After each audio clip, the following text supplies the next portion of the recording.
Eu sou professora, formada em matemática, mestre em tecnologias emergentes na educação, tenho algumas especializações na neurociência e educação, na neuropsicopedagogia, na neuropsicomotricidade, coach educacional, metodologias ativas, psicanálise integral, que eu estou fazendo agora em formação, e sou professora há mais de 20 anos. Eu trabalho numa escola particular, e trabalho com alunos do oitavo ano até o terceiro ano do ensino médio, né? Eu sou uma professora muito disruptiva, eu gosto de trabalhar muitas práticas, eu gosto muito da colaboração dos alunos, eu gosto muito dessa vivência, né? De colocar o aluno realmente como protagonista da educação. E é isso que eu vou tentar passar aqui para vocês, tá? Eu vou trazer algumas práticas, vou falar um pouquinho, né? Apresentar um pouquinho o que é necessário para o embasamento dessas minhas práticas, e logo após eu vou trazer algumas sugestões de práticas que eu já trabalhei dentro de sala de aula e práticas que funcionam, ok? Então eu vou falar sobre práticas matemáticas para potencializar habilidades e talentos. Bom, eu já me apresentei, né?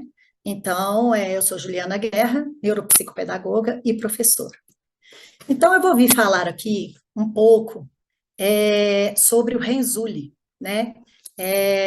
Eu vi aqui que eu estava lendo sobre o Renzulli, vi também algumas palestras que ele já deu aqui no Instituto, e vou me embasar aqui nesse projeto de lei, tá? Então, o Renzulli, ele entende a superdotação como condição que pode ser, deixa eu só minimizar aqui um pouquinho, porque tá, beleza. Então, o Renzulli entende a superdotação como condição que pode ser desenvolvida em algumas pessoas, com habilidade superior ou em algumas áreas, em certas ocasiões e sob certas circunstâncias. Essa compreensão é importante na medida em que, ao considerar a superdotação como condição a ser desenvolvida, o pesquisador admite a necessidade de que sejam oferecidas oportunidades específicas para que esse desenvolvimento se dê. Então, esse é um projeto-lei, né, que teve a contribuição aí do Renzulli. Então, beleza. Então, o que que fala aí o inciso primeiro, né? Ele fala lá que, para efeitos da lei, é considerada pessoas com altas habilidades ou superdotação, aquela que apresenta habilidade significativamente superior à média da população em alguma área do conhecimento ou desenvolvimento humano, com notável facilidade de aprendizagem, criatividade e envolvimento com as tarefas realizadas, podendo se destacar em uma ou algumas das seguintes áreas: saberes acadêmicos, interação social, artes, psicomotricidade. E a Jéssica falou muito bem sobre isso, né? Então, beleza. O que é importante também, a Jéssica citou lá, porque existem características comuns entre superdotação e outras condições, como o autismo, TDAH, o TOD, entre outras, gerando avaliações equivocadas, né? A Jéssica também explicou muito bem sobre isso. O reconhecimento de superdotados não é no ambiente escolar não é simples. Até mesmo, e nós vamos falar mais à frente, por falta de formação do professor, né? Não é tão fácil detectar dentro do ambiente escolar altas habilidades. A superdotação convive com alguma deficiência ou outra condição neurodivergente, inclusive com essas citadas, o TOD, TDAH, o autismo, né? E quando não reconhecido, gente, isso aqui para mim é assim, é importantíssimo, né? A importância realmente da formação do professor. Quando não reconhecido, muitas vezes esse aluno fica desmotivado diante de situações pedagógicas e acaba se destacando negativamente, e com isso pode apresentar comportamentos próximos ao daqueles que possuem problemas de aprendizagem. Por falta de motivação, esses alunos eles começam a realmente regredir. Não tem motivação, né? Para eles, a sala de aula tradicional não é interessante, porque eles têm muita criatividade e necessitam realmente de estar exercendo essa criatividade. Então, vamos lá. Aí, aqui, eu coloquei também, sobre o projeto de lei, falando sobre a capacitação dos professores, né? Então, aqui fala assim: a capacitação dos profissionais da saúde e da educação é de extrema importância.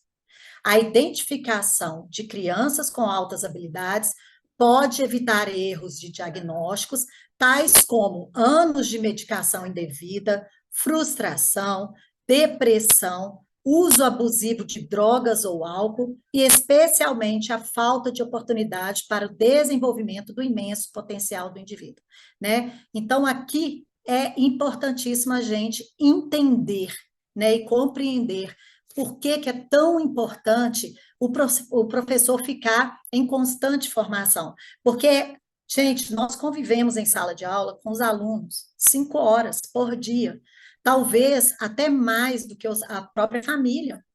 Então, é a partir dali, e tomando como base do que o professor está vendo, é que os neuropsicopedagogos, neuropsicólogos, psicólogos, eles conseguem visualizar e conseguem enxergar a dificuldade ou o que esse aluno está representando, né? Então, vamos lá. E a matemática e altas habilidades de superdotação? Como é que a gente consegue detectar, né? Eu, como professora de matemática, como é que eu consigo observar isso dentro de sala de aula? O que que eu tenho que ficar alerta? No que eu tenho que ficar alerta, né? Então, olha, motivação para problemas, motivação para resolver problemas desafiadores, eles adoram tudo que é desafio. Capacidade de compreender e resolver problemas matemáticos. Você coloca um problema matemático e é questão assim de segundos, eles resolvem, eles gostam disso. Rápido processamento de informações matemáticas, eles absorvem com muita facilidade, né? Essa pegada aí da matemática. Habilidades avançadas de raciocínio lógico, capacidade de abstração e generalização, resolução de problemas de forma criativa e inovadora. Gente, tem hora que eu tenho que pegar uma prova, tá fazendo ali uma atividade avaliativa ou uma prova, e eu tenho que chamar o aluno para me explicar o que que ele fez. Porque é tão disruptivo, foge tanto do tradicional, que é fantástico. Então, você tem que trazer esse aluno, perguntar o que é que foi feito, como é que foi feito, como que ele chegou naquela resolução, e não somente, deixa eu dar um errado aqui, porque o aluno não seguiu os meus passos, né? Porque cria-se um hábito na educação tradicional de, peraí, eu vou dar um certinho para a linha que ele acertou. Então, um errado para outra linha. Se ele não seguir o que o professor quer, ele tira 0. Então, não é assim. Então, o que acontece? É de extrema importância que o professor tenha senso, né, de pegar essa atividade, de enxergar o que aquele aluno fez, chamar, pedir uma explicação sobre o seu entendimento, sobre o que foi feito. Memória excepcional para números, né? Eles têm grande capacidade, e a gente vê, por exemplo, quando tem esses campeonatos aí que nós participamos, o Luciano mesmo trouxe, né? Recentemente, a gente percebe essa memória, né, para números, capacidade de identificar padrões e regularidades em dados numéricos. Então, beleza. Então, vamos lá.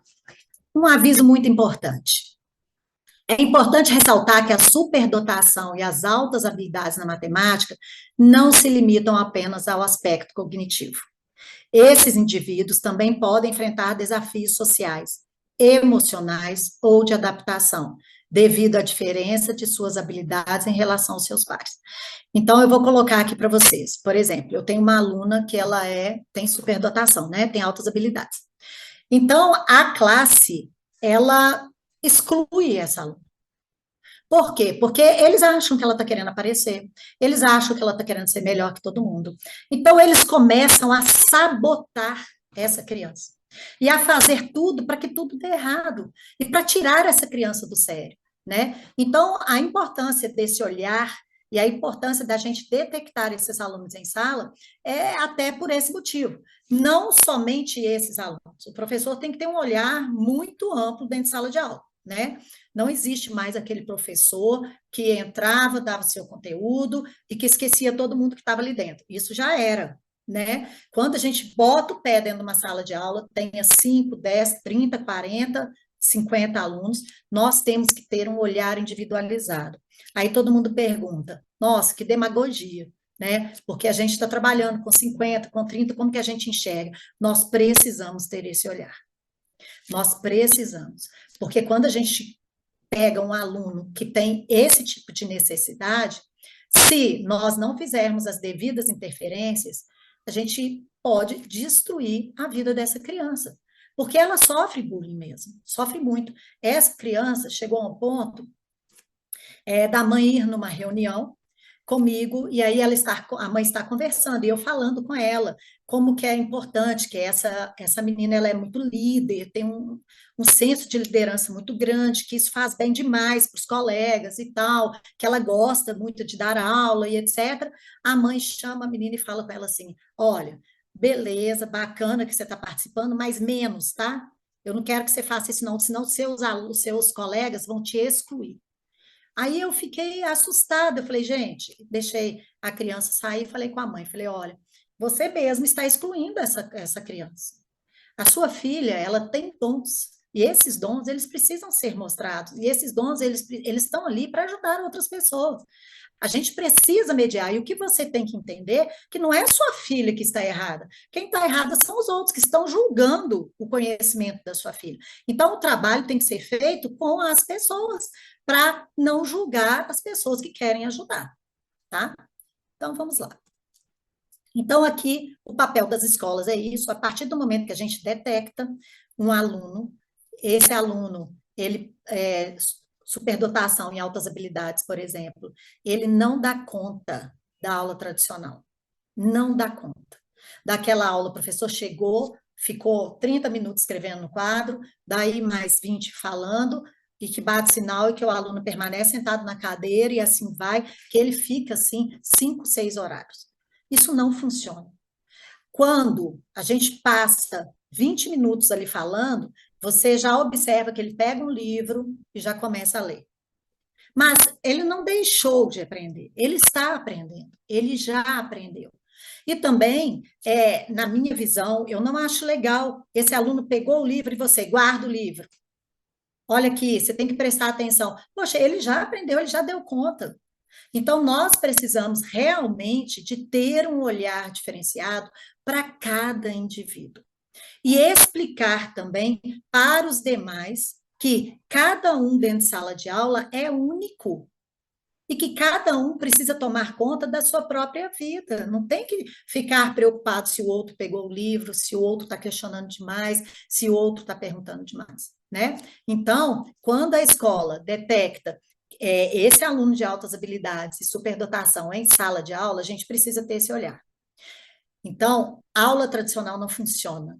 Nós precisamos trazer práticas para conseguir socializar todos os alunos. E o importante dessas práticas é o seguinte, que nós conseguimos atender um número muito grande de alunos, muito grande. Pode ser até que aquela prática não interessa um aluno, mas a partir do momento que ele está em grupo, trabalhando em grupo, que ele está pesquisando, que ele está sendo protagonista, ele passa a se interessar. E aí, o que acontece? Os alunos com altas habilidades de superdotação, eles adoram esse tipo de situação. Eles adoram estar em grupo, eles adoram delegar funções, eles adoram pesquisar, ficam extremamente motivados, incentivados. E aí, como que vai ser o nosso projeto? Vem cá, eu posso te dar uma ideia? A gente pode fazer assim, a gente pode incluir, e aí cabe a gente mediar. Olha, nesse momento, a atividade vai ser assim, mas no próximo, você pode trazer ideias, você pode me ajudar, vamos construir projetos? Então, com essa aluna mesmo, o que que eu observei? Eu preciso fazer algo que vai além da sala de aula.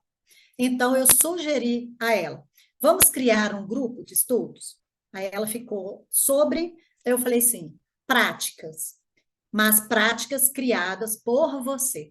Eu queria que você criasse e que você mediasse esse trabalho juntamente com os outros colegas.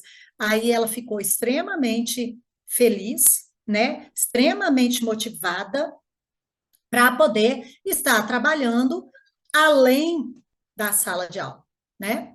Então vamos lá. Aqui, gente, para embasar, eu gosto muito assim de criar práticas, mas também saber o que eu estou criando, né? Eu tenho formação na neurociências e depois que eu formei em neurociência, abriu um leque muito grande na minha mente, né? Eu era uma pessoa, uma professora que tinha uma visão né, mais fechada, agora eu tenho uma visão ampla. Depois que eu fui me especializando, eu vi a necessidade de trazer essas práticas. E aí, para construir essas práticas, eu não construo aleatoriamente. Ah, hoje nós vamos brincar disso, hoje nós. Não. Essas práticas, elas têm embasamento. Então, por exemplo, para criar algumas práticas, quando eu crio, muitas vezes eu crio, muitas vezes os alunos trazem as ideias deles, então a gente vai intercalando. Muitas vezes eles dão as ideias e eu vou fazendo algumas mediações do que eu acho que é importante. Muitas vezes eu dou a ideia e eles fazem as mediações, professor. Nós podemos fazer assim, assim, assim, e assim nós vamos construindo conhecimento. Então, eu queria trazer uma personalidade, né, brasileira, que é um superdotado, uma pessoa extremamente capacitada, para poder embasar essas minhas práticas. Bom, o doutor Fabiano de Abreu, ele é membro da Mensa. Gente, quando eu peguei o currículo dele, eu fiquei misericórdia, né? Então, olha, ele está entre as 24 pessoas com maior QI do mundo, né? Então, ele é um brasileiro, ele é neurocientista, pós-doutor e PhD em neurociência, mestre em psicologia, licenciado em biologia e história, tecnólogo em antropologia e autor de 15 livros, além de participar de diversos grupos de pesquisas nacionais e internacionais, tá? Então, quando eu trouxe ele aqui, eu olhei para aqui e vi assistir a algumas lives que ele faz. Depois, se vocês tiverem interesse, busquem por ele e assistam também, é muito bacana. E aí, o que acontece? Ele, ele fala o seguinte aqui, olha, a sociedade também pede comprovação, porque além do QI, né, a ISE, na qual a Abreu acaba de entrar, é diferente das outras citadas. A sociedade também pede comprovações de feitos que indiquem que o indivíduo é criativo.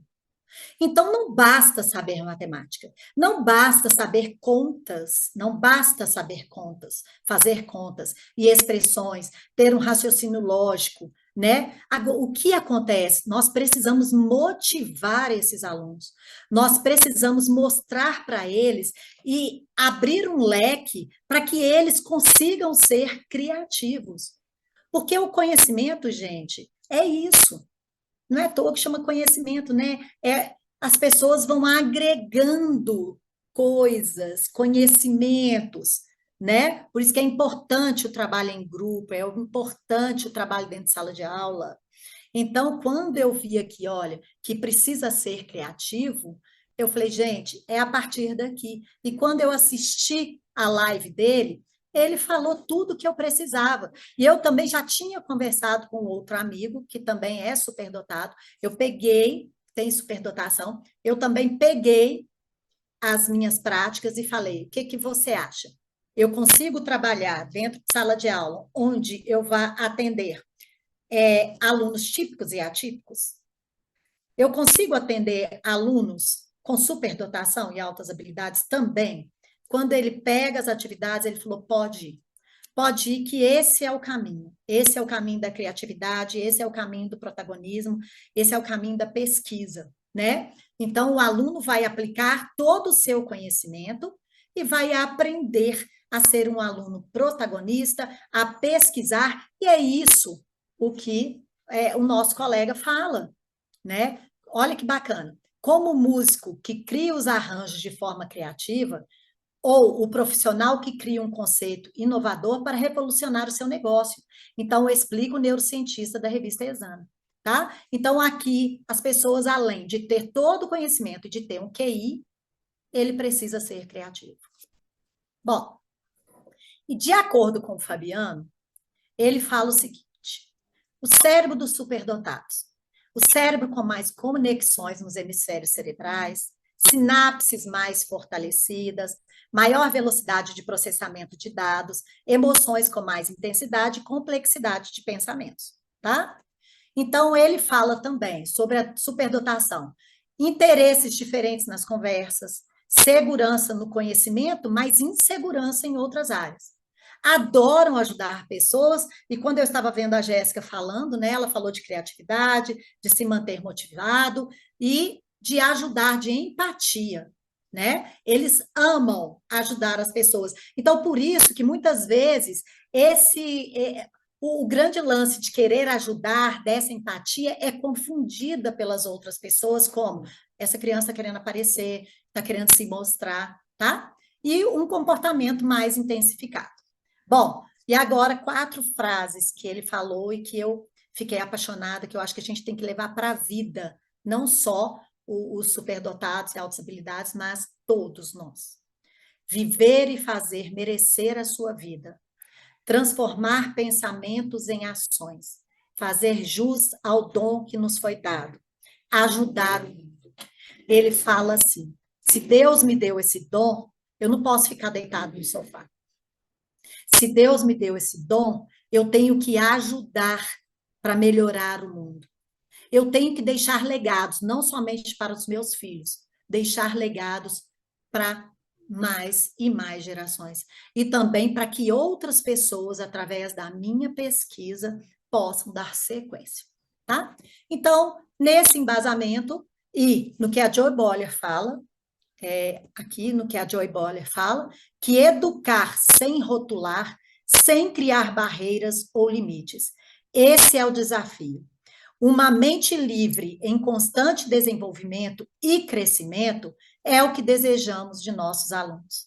Todos têm potencial para aprender em altos níveis. O que precisa mudar urgentemente é a forma de ensinar, tá? A Joy Boller, ela tem um site Mentalidades Matemáticas e ela traz muitas práticas voltadas para matemática, tá? Então, é importante demais, tá, gente? Criar barreiras ou limites. A gente não tem que criar barreiras ou limites, né? As crianças precisam ser livres, livres para poder criar. Então, eu estou trazendo aqui projetos da matemática, né? E aí existem diversos projetos na matemática que podem trazer e fazer esses alunos se desafiarem cada dia mais. Esses alunos pesquisarem, serem protagonistas, explorarem conceitos matemáticos, isso através de jogos, através de outros projetos que eu vou trazer para vocês. Então, aqui, vamos lá, deixa eu tomar uma aguinha aqui que eu falo muito, né? Bom, jogos matemáticos. Então, eu coloquei aqui, desenvolvimento de jogos matemáticos. Os alunos podem criar jogos matemáticos que envolvam conceitos e desafios matemáticos. Isso estimula sua criatividade, ao mesmo tempo em que promove o aprendizado e a diversão. Gente, através da criação dos jogos de tabuleiro, nós criamos grandes potenciais. Grandes potenciais. Aqui, ó, na minha esquerda, né, na nossa esquerda aqui foi criado um jogo baseado no OR. E aí eles começam a trazer a matemática ali dentro, distância entre continentes, distância entre regiões, trazendo personalidades importantes das regiões que vão fazer esse trajeto para calcular essas distâncias. Aqui, esse outro, no meio, os alunos trabalham, eles gostam muito de futebol, então eles construíram um jogo, né, muito parecido com o Estrelão, né, com aquele campo de futebol.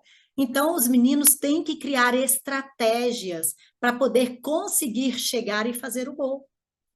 Então, estratégias que eles mesmos criaram, usando raciocínio lógico, usando o trabalho em equipe, pesquisando, né?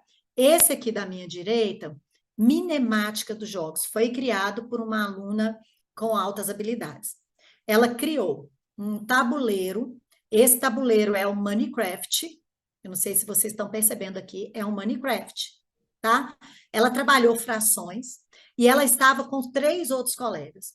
Então, eu ficava percebendo todos os colegas, né? Porque a gente percebe todos os alunos em sala de aula, e ela delegava funções para cada um. Ela criou o jogo e foi delegando funções, todos participaram, todos sabiam do que o jogo se tratava, e o objetivo do jogo, além dessa criação, desse jogo de tabuleiro, Eles tiveram que criar um plano de aula com data prevista para entregar. Eles tiveram que criar, olha aqui, ó, o manual do jogo, né? Então, aqui nós estamos trabalhando o português, né? Nós estamos trabalhando a matemática, nós podemos trabalhar qualquer área aqui dentro.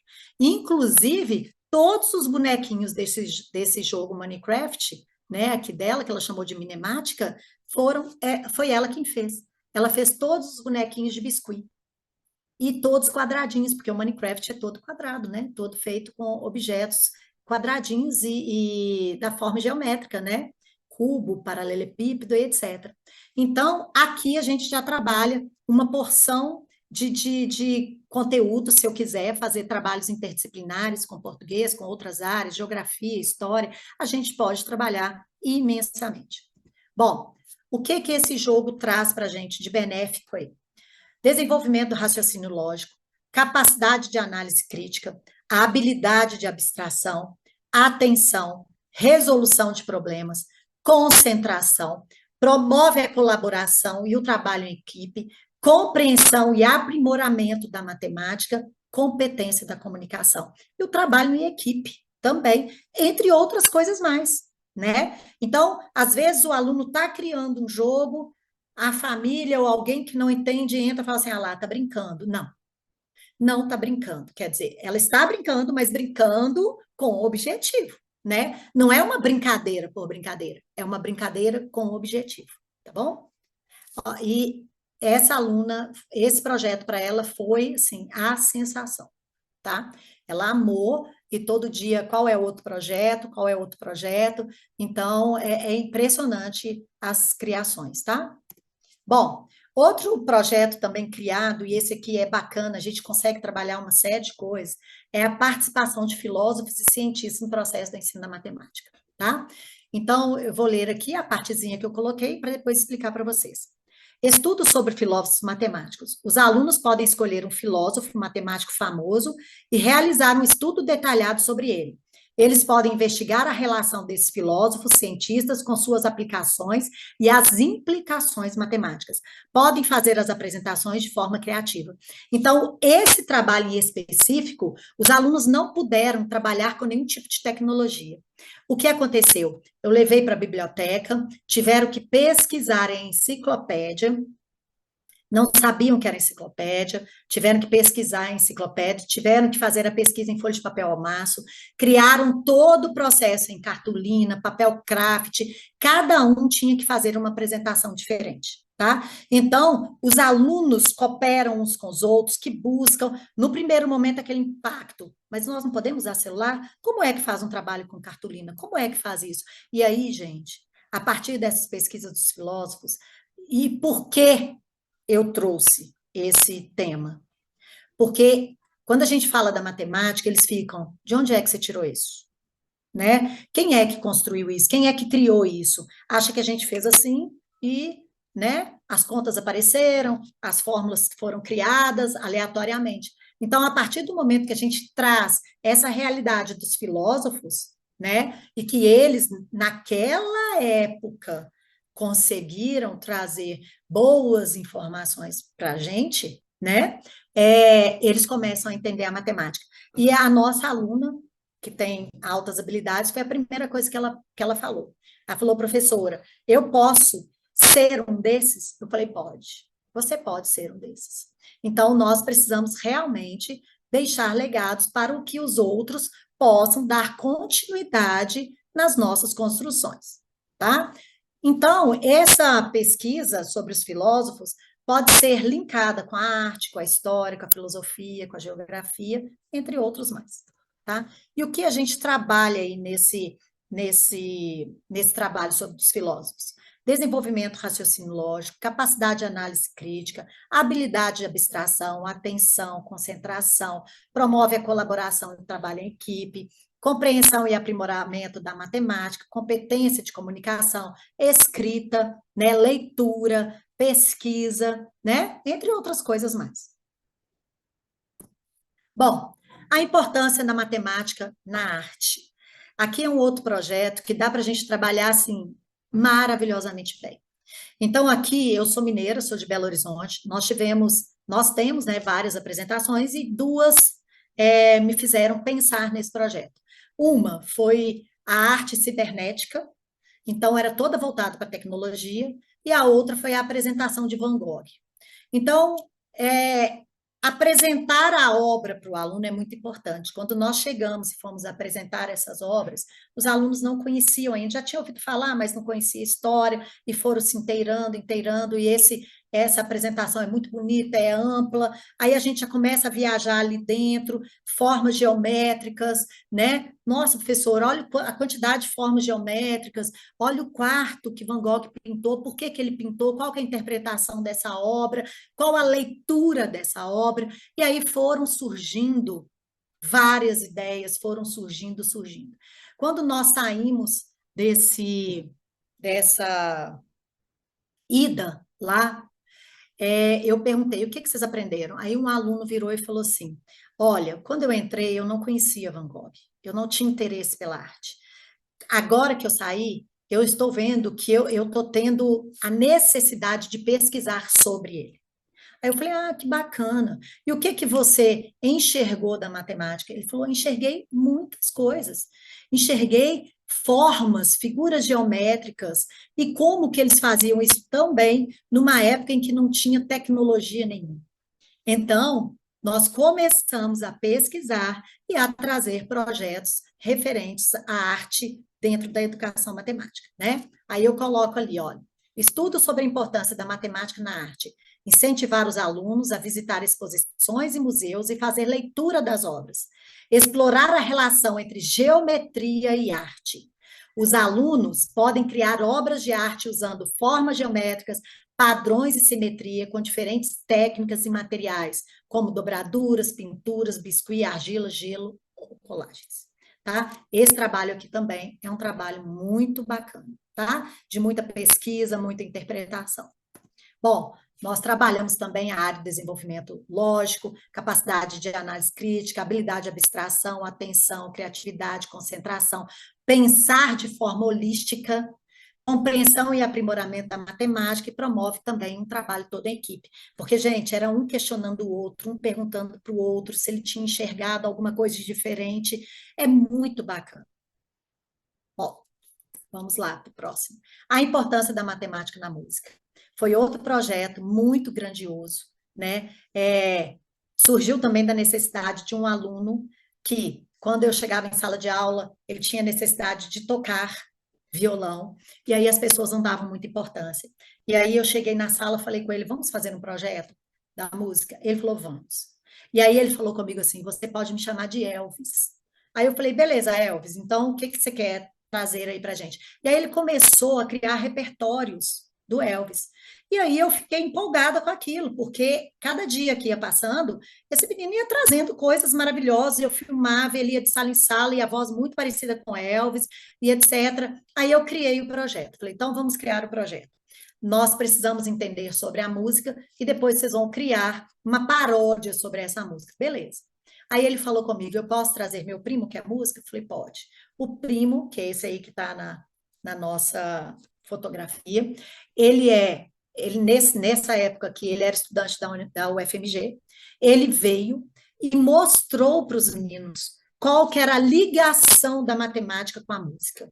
E aí ele foi na prática, tá vendo os meninos aí batendo palma? E aqui, logo aqui à nossa direita, né, que eu não deixei aparecer na foto, é um aluno nosso autista. Eu nunca vi ele participando tanto. E aí eles participavam e ele falava, ó, um, dois, três, vou bater. Aí batia palma, um lado batia uma palma, outro lado batia duas. E aí ele foi mostrando as notas musicais, os intervalos, e aí foi se construindo a ideia, porque os meninos, professora, como é que a gente vai fazer a ligação da matemática com a música? Né? E aí foi criando os elos. Aí depois que os meninos perceberam a ligação da matemática com a música, a proposta era eles criarem uma paródia, mas essa paródia tinha que ter alguma coisa a ver com a matemática. Gente, foi cada coisa mais linda que a outra. Então, eles interpretaram, eles dançaram, eles trouxeram conteúdos matemáticos que eles tinham dificuldade. Então, eles tiveram que vir, pesquisar, chegaram perto de mim, professora, novamente ensina para a gente, porque essa é a nossa dificuldade, e criaram a paródia, tá? Esse projeto também é muito bacana. Então, eu trago aqui, ó, explorar a relação entre matemática e música, trazer um professor de música ou um aluno que entenda, que irá trabalhar a teoria musical e sua relação com conceitos matemáticos, como ritmo, harmonia e escalas musicais. Os alunos podem criar composições musicais usando sequências matemáticas ou proporções geométricas. Isso é fantástico, gente, é muito bacana. Então, aqui, olha o que nós podemos trabalhar com o projeto de música. Estudo das escalas musicais e suas relações com conceitos matemáticos, frequência, proporção, intervalos, criação de instrumentos musicais baseados nos conceitos matemáticos, exploração das sequências, como pode ser explicado, como pode ser aplicados na criação de melodias, harmonias ou ritmos, analisar as estruturas matemáticas em uma composição musical, criação de composições usando sequências matemáticas, como a de Fibonacci, sequências aritméticas ou geométricas. Então, além de tudo isso que eu já havia falado, a gente ainda pode ampliar, né, o conhecimento aí da matemática com a música. Bom, aqui também nós trabalhamos desenvolvimento, raciocínio lógico, capacidade de análise crítica, habilidade de abstração, atenção, criatividade, concentração, promove a colaboração e o trabalho em equipe, compreensão e aprimoramento da matemática e competência da comunicação. Gente, e falando para vocês, todos esses trabalhos eu consigo fazer em sala de aula, tá? Se precisar de complementar alguma coisa em casa, bacana, mas fora isso, todos elaborados dentro de sala de aula, ok? Bom, esse aqui é o queridinho deles. Nós o apelidamos de Matecraft. Em alguns anos atrás, eu queria que os meninos eles começassem a entender e como que seria uma escola do futuro, uma escola dos sonhos dele. O projeto era a escola dos meus sonhos. Então, eles tinham que criar, dentro do Minecraft, uma escola dos sonhos. E aí, trabalhando a geometria, né? A geometria plana, espacial, todo com um contexto dentro da matemática, ângulos e etc. Esse projeto foi tão maravilhoso que um aluno, foi feito no 8º ano, que um aluno, quando ele saiu da escola por questões financeiras, ele me manda um Instagram falando comigo, olha, eu comecei a entender projetos e agora eu quero seguir a linha de projetos a partir do momento que eu trabalhei o projeto Minecraft. Então, o que que eles fizeram? Criaram uma escola dos sonhos e eu deixei livre para eles como que seria essa criação. Eles foram para a escola apresentar de terno e gravata, porque eles queriam me vender o projeto deles. Então, eles foram de terno e gravata. Eles me apresentaram plano de aula, eles me apresentaram a planta do que eles iam criar. Olha aí a matemática em todas as áreas. Aí, eles trouxeram e foram apresentar um grupo de terno e gravata. Quando eles chegaram, eu não acreditei. Eles criaram uma escola vegana.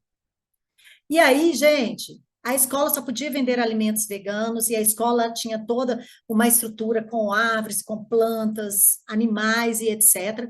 Eles tinham onde é que essa escola ia ser construída, qual o valor da mensalidade dessa escola, em qual região poderia ser, porque a mensalidade que eles estavam prevendo não poderia ser uma mensalidade barata, mas que eles iriam abrir vagas para alunos que não tivessem condições de pagamento. Então, olha quanto nós trabalhamos dentro da matemática ali. Aí, quando chegou esse ano, eu queria trazer esse projeto novamente para o 8º ano, mas eu pensei, vou trazer o Minecraft de uma forma diferente. Aí, quando eu falei, gente, nós vamos trabalhar em fazer um trabalho, um projeto dentro do Minecraft, um aluno levantou a mão e falou, professora, eu posso opinar? Falei, pode, claro, o trabalho é uma construção em grupo. Será que nós podemos dar aula dentro do Minecraft e trazer para os colegas com conteúdos que nós precisamos de melhorar ou que nós temos dificuldade, ou até mesmo conteúdos que nós ainda não vimos? Gente, vocês topam? Todo mundo está de acordo? Estamos. E assim foi feito.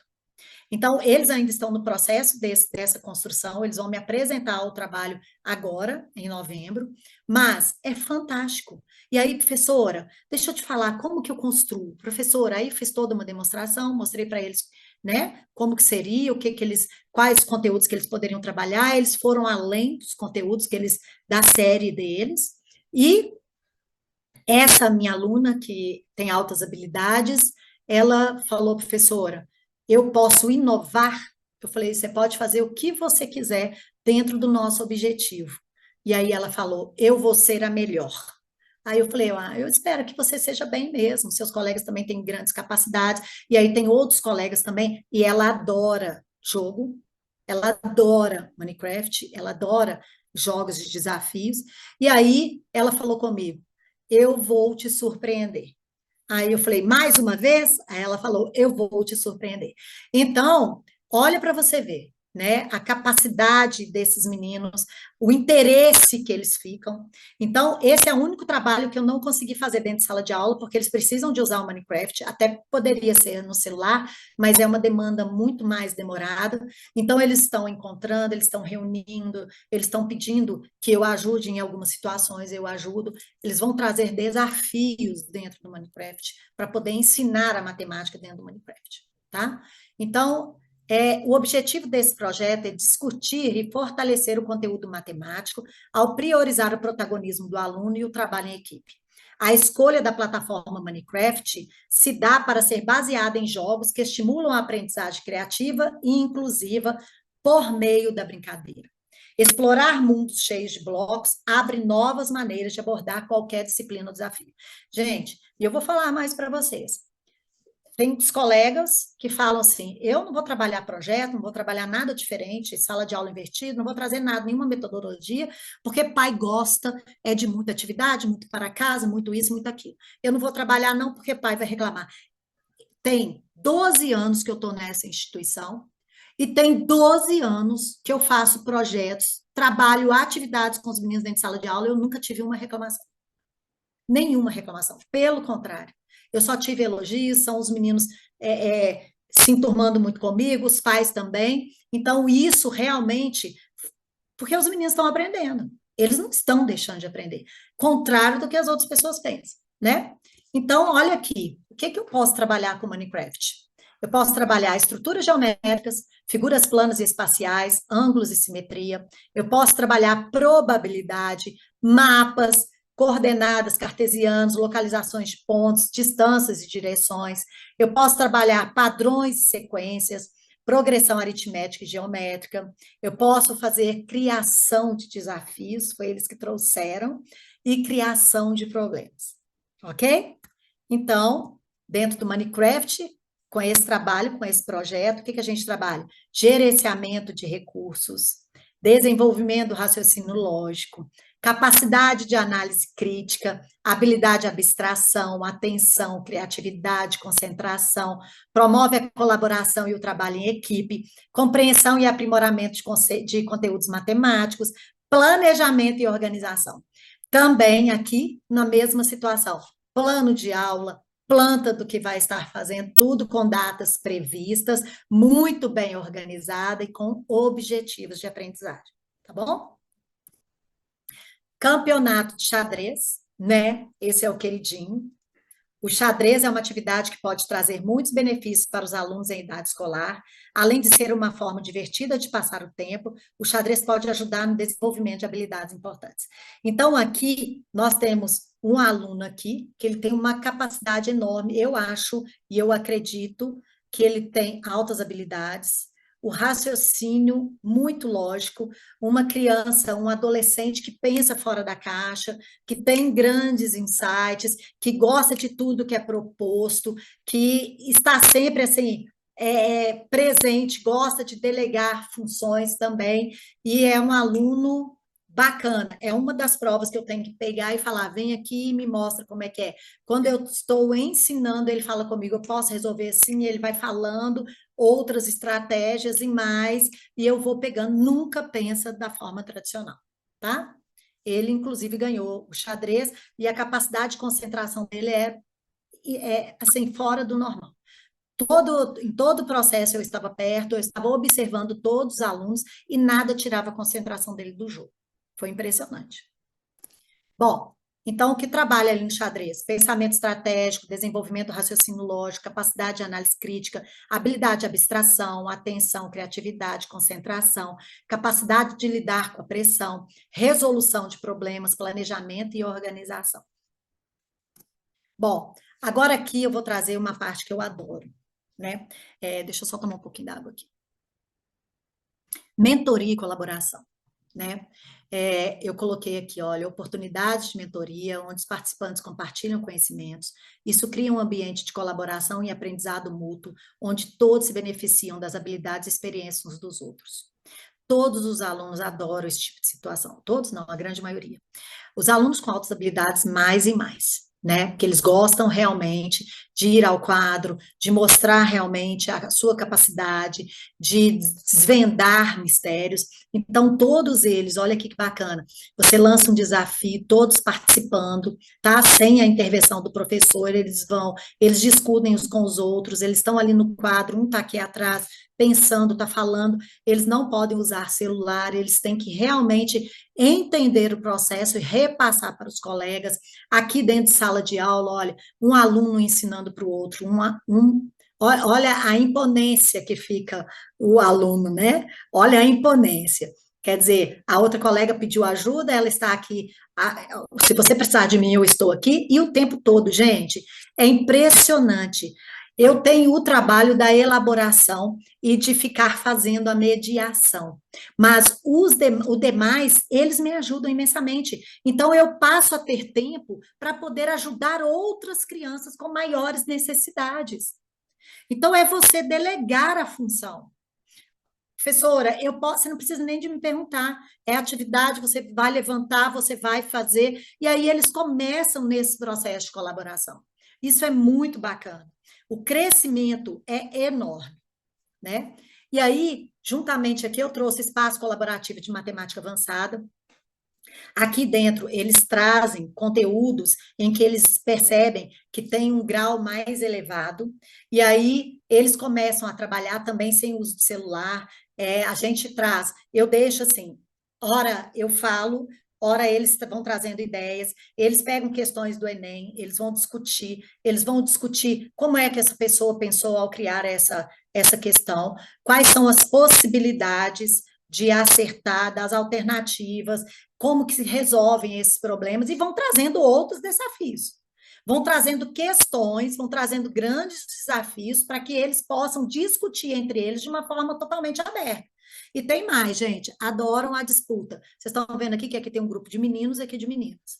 E aí eles adoram disputa. Eles mesmos criam disputas entre eles. Gente, vamos fazer isso e isso, vai cada um para uma sala, pincel, e eu na mediação. Se precisar de mim, vão chamar. E ali eles vão ficando, vão trabalhando, vão construindo, tá? Se precisar de entregar algo escrito, um fica na obrigação de repassar todo o conhecimento, mas geralmente é trazer realmente questões que não dariam tempo de ser trabalhadas em sala de aula, né? Para um ambiente no mesmo horário de aula, tá, gente? Mas só que diferente da criação dos jogos em momentos específicos, ok? Então, o grupo de estudos dedicado a explorar conceitos matemáticos avançados, os participantes podem se envolver em discussões, resolver problemas desafiadores e compartilhar suas descobertas. Isso oferece a oportunidade de aprofundar o conhecimento matemático e estimular o pensamento crítico. Tá? Aqui também trabalhando o pensamento estratégico, capacidade de desenvolvimento do raciocínio lógico, da análise crítica, da habilidade de abstração, organização, resolução de problemas, criatividade, concentração, atenção e outras coisas mais. Bom, isso aqui também é bem bacana. O que acontece? Esse jornal interno com informações sobre as criações e descobertas matemáticas, os alunos com altas habilidades adoram. Então, o que acontece? Todas as criações feitas por eles, todas são colocadas dentro de um jornal interno, um jornal da escola, e repassada para os demais alunos sobre as suas descobertas. Então, eu estou aqui com 2 projetos, criados pela nossa aluna com superdotação, 2 projetos que ela criou assim, gente, em menos de 10 minutos, tá? Ela veio, papapá, falou, posso imprimir e me entregou. Então, nós vamos separar aqui para trabalhar. E aí, todas as criações são colocadas dentro desses projetos. Coloca essas criações dentro desses projetos e toda a escola fica sabendo sobre esses projetos, ok? Também desenvolve raciocínio lógico, competência de comunicação, compreensão, aprimoramento de diversos conteúdos, concentração, criatividade, atenção, trabalho em equipe, entre outras coisas mais, né? Bom, essa investigação, isso aqui é bacana demais. Esse jogo é da minha época, né, gente? Os gênios. Então, eu levei os gênios para dentro da sala de aula e queria trabalhar com eles memória, foco, atenção, né? E aí, à medida, o intuito era cada um pegar e fazer. Passar, a hora que terminasse a fase, que errou, passar para o outro. Primeiro, nós começamos assim. Depois, nós começamos a dificultar. Como? Eu faço um, depois passa para o outro, o outro, o outro, e assim vai. Então, a capacidade de concentração aumenta, o menino precisa ter um foco muito grande, e aí vai. Aí eu percebi, estava ali com eles e percebendo que eles estavam conseguindo fazer através do som. Então, eu falei, desliga o som. Quando eu desligava o som, ficava mais difícil para eles. Aí eu falei, olha a percepção. Vocês estão vendo a importância da gente entender quem é que tem problema auditivo? Olha para você ver a dificuldade, como é muito mais difícil quando a gente não está ouvindo, etc. E aí, o que eu fiz? Volta o som. Aí continuaram com esse processo. Peguei outros gênios. Agora nós vamos começar com dois gênios, um numa beirada, outro em outra. E aí os sons se confundiam, então eles tinham que prestar mais atenção ainda e focar mais ainda. Bom, além disso, eu conversei com os alunos de altas habilidades e falei: vocês querem fazer um projeto em cima dos gênios? Queremos. Então eu quero que vocês descubram qual que é o objetivo dos gênios, o que ele tem, como que ele funciona, quais as estratégias que foram usadas. E aí eles estão pesquisando. Essa é uma proposta feita para que eles buscassem, para que eles jogassem e percebessem se tem alguma sequência lógica, onde é que eles podem trabalhar, como é, o que da matemática foi usado, beleza? Então, aqui, olha, estratégias cognitivas, entrevistas, porque eles tiveram que pesquisar, fazendo entrevistas com outras pessoas que jogavam gênios, até os familiares, colocar os pais para jogar, para entender e perceber, fazer entrevista com eles. O que é que você está percebendo aí nos gênios? O que você percebeu? Análise de pesquisa, métodos de observação, investigação, estratégia, tá? Bom, então aí eu trouxe outras propostas, né, que podem ser trabalhados, padrões, eu chamei os padrões da matemática, né, porque Fibonacci está aí dentro dos padrões da matemática, então a gente pode fazer um estudo de padrões na natureza, usando sequências de Fibonacci, aí nas estruturas, nas flores, nas copas das árvores, né, nas conchas, então isso aqui é uma forma muito bacana de trabalhar, nós podemos fazer esse trabalho juntamente com biologia, é um trabalho também muito bacana, podemos trabalhar a espiral logarítmica, né? São trabalhos mais aprofundados, tá? Matemática nos esportes também, estiveram jogos agora, jogos internos, aí nós trabalhamos estatística, probabilidade de se ganhar o jogo, tudo dentro dos projetos que já foram criados, tá? Dos projetos dentro do esporte. A matemática e medicina, a gente pode trabalhar isso aqui, trazendo o menino para essa pesquisa, fazendo com que ele se interesse realmente por essa área, que é uma área muito bacana da ciência, né? Então, os alunos podem explorar a matemática por trás do diagnóstico médico, como a análise estatística de dados clínicos, a probabilidade de ocorrência de certas doenças, a construção de modelos matemáticos para prever a progressão de uma doença, entre outros, ok? A matemática no direito também, trabalhando probabilidade, estatística, análise de dados. E aqui eu trouxe para vocês, né, os meus contatos,